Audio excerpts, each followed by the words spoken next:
Every Monday, on his way back from work, Bepin Choudhury would drop in at Kali Charan's in New Market to buy books. He lived alone, was not a good mixer, had few friends, and didn't like spending time in idle chat. Today, at Kali Charan's, Bipin Babu had the feeling that someone was observing him from the close quarters. He turned round and found himself looking at a round-faced, meek-looking man who now broke into a smile. I don't suppose you recognize me? Have we met before? We met every day for a whole week. I arranged for a car to take you to Choudhury Falls in 1958 in Ranchi. My name is Parimal Ghosh. Now Bipin Babu realized that it was not he, but this man who was making a mistake. Bipin Babu had never been to Ranchi. He had been at the point of going several times, but never made it. Do you know me? Do I know you? Who doesn't know Bipin Choudhury? Still, you are making a mistake. One often does. I have never been to Ranchi. What are you saying, Mr. Choudhury? You had a fall in Choudhury and cut your right knee. I brought you iodine. I had fixed up a car for you to go to Netar Hat the next day, but you couldn't because of the pain in the knee. Can't you still recall anything? Someone else you know was also in Ranchi at that time. Mr. Dinesh Mukherjee, you stayed in a bungalow. You said you didn't like hotel food and would prefer to have your meals cooked by a bawarchi. Mr. Mukherjee stayed with his sister. You had a big argument about the moon landing, remember? I'll tell you more. You always carried a bag with your books in it on your sightseeing trips. Am I right or not? Which month in 58 are you talking about? October? No, but the man didn't go. I spent puja in 58 with a friend in Kanpur. You're making a mistake. Good day. But the man didn't go, nor did he stop talking. Very strange. One evening I had tea with you in a veranda of your bungalow. You spoke about your family. You said you had no children and that you had lost your wife 10 years ago. Your only brother had died insane, which is why you didn't want to visit the mental hospital in Ranchi. When Bipin Babu had paid for the books and was leaving the shop, the man was still looking at him in utter disbelief. Bipin's car was safely parked in Bertram Street by the Lighthouse Cinema. Just drive by the Ganga, will you, Sitaram?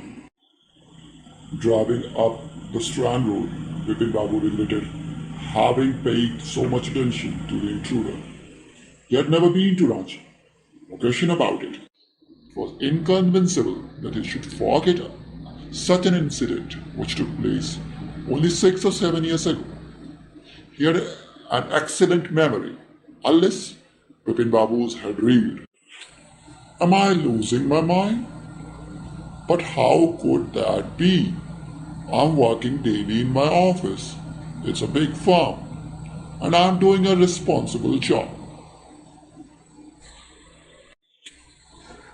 I'm not aware of anything ever going seriously wrong. Only today I spoke for half an hour at an important meeting, and yet the man knew a great deal about me. How? He even seemed to know some intimate details. The bag of books, wife's death, brother's insanity. The only mistake was about I having gone to Ranchi. Not a mistake, a deliberate lie. In 58, during the pujas, I was in Kanpur, at my friend's place, Haridas Bakchi's place. All I have to do is to write. No, there is no way of writing to Haridas. Is left with his wife for Japin. and I don't have his address. But where is the need for proof? I'm myself fully aware that I had not been to Ranchi, and that is that. The river breeze was bracing, and yet a slight discomfort lingered in Bipin Babu's mind. Around Hastings, Bipin Babu decided to roll up his trousers and take a look at his right knee. There was the mark of an old inch-long cut. It was impossible to tell when the injury had occurred. Had I never had a fall as a boy and cut my knee? He tried to recall such an incident, but couldn't. Then he suddenly thought of Dinesh Mukherjee. The man had said that Dinesh too was in Ranchi. The best thing surely would be to ask him. He lived quite near, in Benindon Street. What about going right now? But then, if I had really never been to Ranchi, what would Dinesh think? If I asked for confirmation, he would probably conclude I'm going nuts. No, it would be ridiculous to ask him. And I know how ruthless Dinesh's sarcasm can be. He tried to work at his office, but he could not. He gripped his head with his hands. He felt his head swimming. A chill seemed to spread over his body. There were sandwiches in his tiffin box, but he didn't eat them. He lost his appetite. After lunchtime, Bipin Babu realized that he couldn't possibly carry on sitting at his desk and working. This had never happened in the 25 years he had been with the firm. He had a reputation for being a tireless, conscientious worker. But today his head was in a whirl. Back home at 2:30, Bipin Babu lay down in bed and tried to gather his wits. He knew that it was possible to lose one's memory through an injury in the head, but he didn't know of a single instance of someone remembering everything except one particular incident, and a fairly recent one. He had always wanted to go to Ranchi. To have gone there, done things, and not to remember was something utterly impossible.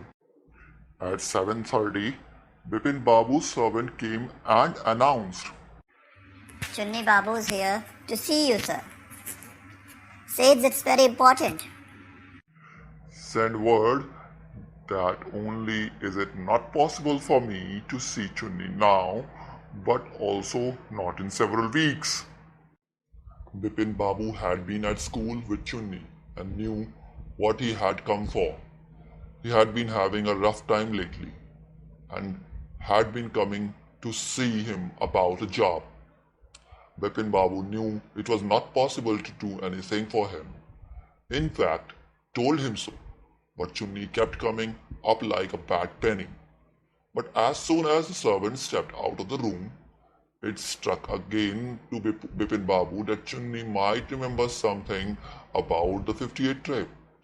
There was no harm in asking him. Bipin Babu hurried down the stairs and into the living room. Chunni was about to leave, but seeing Bipin Babu appear, he turned around hopefully. Bipin Babu didn't beat about the bush. "Chunni, my friend, you have been seeing me off and on for a long time.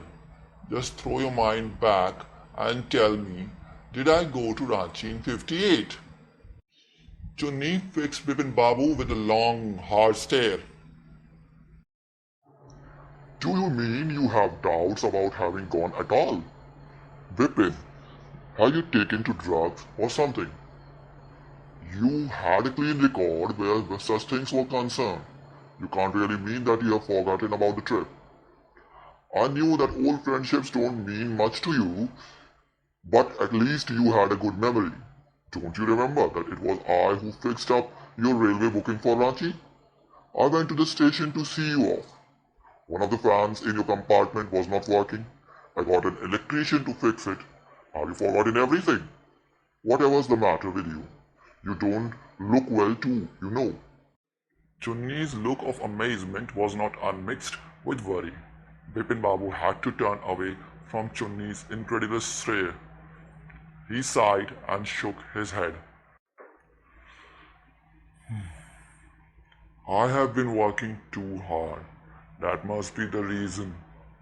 I must see about consulting a specialist. Doubtless, it was Bipin's condition which made Chunnilal leave without mentioning anything about the job. Paresh Chandra was a young physician with a pair of bright eyes and a sharp nose. He became thoughtful when he heard about Bipin Babu's symptoms. Look, Dr. Chanda, I'm desperate. You cure me of this horrible illness. I can't tell you how it's affecting my work. Dr. Chanda shook his head. You know what, Mr. Choudhury? I have never had to deal with a case such as yours. Frankly, this is quite outside my field of experience. But I have one suggestion. I don't know if it'll work, but it's worth a try. It can do no harm. Bipin Babu came forward anxiously. As far as I can make out, and I think you are of the same opinion, you must have been to Ranchi, but due to some unknown reason, the entire episode has slipped out of your mind. What I suggest is that you go to Ranchi once again. It's not impossible that the sight of the place may remind you of your trip. More than that, I cannot do at that moment. I'm prescribing enough tonic and a tranquilizer. Sleep is essential, or the symptoms will get more pronounced. Next morning, Bipin Babu felt somewhat better. After breakfast, he rang up his office and gave some instructions, and then procured a first-class ticket for Ranchi for the same evening. Next morning, getting off the train at Ranchi, he realized at once that he had never been there before. He got out of the station, took a taxi, drove around the town for a while. He realized that the streets, the buildings, the hotels, the bazaars, the Murabadi Hill, with none of these had he the slightest acquaintance. Now I'm sure I have never been here before, so would a trip to the Choudhury Falls still help? He didn't believe so, but at the same time, I don't wish to leave with the feeling that I haven't tried enough. At 5 o'clock the same afternoon in Choudhury, two Gujarati gentlemen from a group of picnickers discovered Bipin Babu lying unconscious beside a boulder. When he came round, the first thing he said was, I'm finished. There's no hope left for me now. Next morning, Bipin Babu was in Kolkata. He realized there was truly no hope for him. Soon he would lose everything. His will to work, his confidence, his ability, his balance of mind. Was he going to end up in the asylum at? He just couldn't think anymore. Then, after a shower, he got into bed with an ice bag clamped on his head. Just then, the servant brought him a letter which someone had left in the letter box. Earlier, he had rang up Dr. Chanda and asked him to come over. It was a greenish envelope with his name in red ink on it. In spite of his condition, Bipin Babu had a feeling that he ought to go through the letter. He tore open the envelope. The letter said, Dear Bepin, I had no idea that affluence would bring about the kind of change in you that it has done. Was it so difficult for you to help out an old friend down on his luck? I have no money and so my resources are limited. But what I do have is imagination, a part of which I used in retribution of your unfeeling behavior. Well, you will be right again now. A novel I've written is being considered by a publisher. If he likes it enough, it'll see me through the next few months. Yours, Chunni. When Dr. Chanda came, I'm fine. It all came back as soon as I got off the train at Ranchi. A unique case. I shall certainly write about it in a medical journal. But if you are fine, why did you call me? Well, I have a pain in the hip from a fall I had in Ranchi. If you could prescribe a painkiller?